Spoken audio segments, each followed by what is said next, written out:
Are you experiencing high employee turnover? If you are, you're not alone. Lots of small businesses struggle with this, and it's something that we have to solve, because if we can't have consistency with our product or services, then customers start to recognize that. Once I implemented some of these things, it changed everything for my business, so I hope it will for you. Here are 3 ways to combat high employee turnover.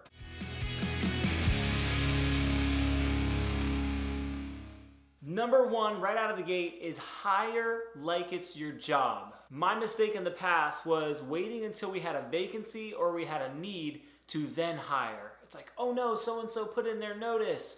I'm gonna need to replace them. So then what do? You put the ads out, you try to attract new talent, then there's a process of interviewing, training, and if you have a long training, onboarding checklist, that can be problematic and cause you to have to do a job that you shouldn't necessarily be doing for your company. So here's what we did. We changed our hiring process to be every single week. This hedged against the problem of somebody quitting last minute or us having to phase somebody out, or just those seasonal times when we need more people or less people sort of thing. If we're interviewing all of the time, then we know talent that's in the market, and if it's somebody that is good, that will add value to our team, we can start that training process, and by the time that they're done and they're ready, chances are we're gonna need them, or we could find a spot for them to add value. So change your hiring process from reactive to proactive. Tip number 2 is close the feedback loop. What do I mean by that? Well,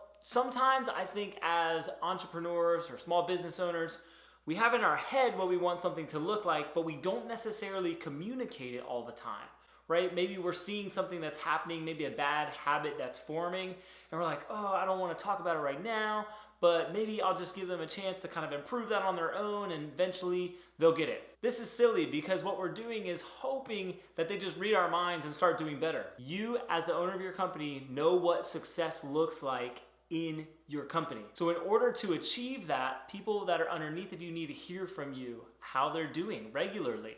If you don't have a once-a-month meeting with your employees to at least just treat them to coffee and tell them how they're doing, or maybe give them some feedback, I would suggest starting to do that now, so that you have those moments where you can have those conversations to help lead and guide your employees to success and fulfillment. Last but not least is number 3, and that is measure what matters. I think it's some old guy, Lord Kelvin or something, I don't know what his name is. Some guy said, what matters gets measured. Measure stuff. That guy is 100% correct. Kind of on the same lines of closing the feedback loop, but getting more granular and specific.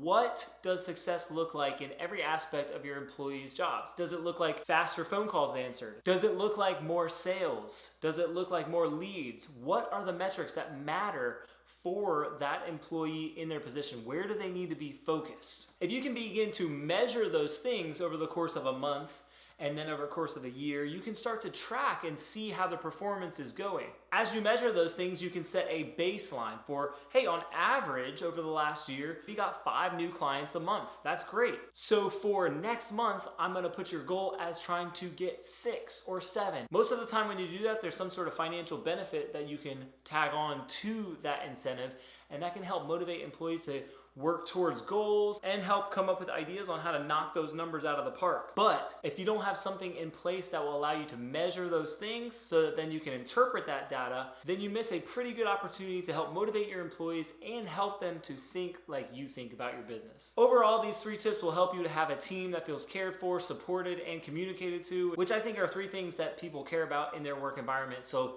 long term, these are some great ways that you can help retain employees as well.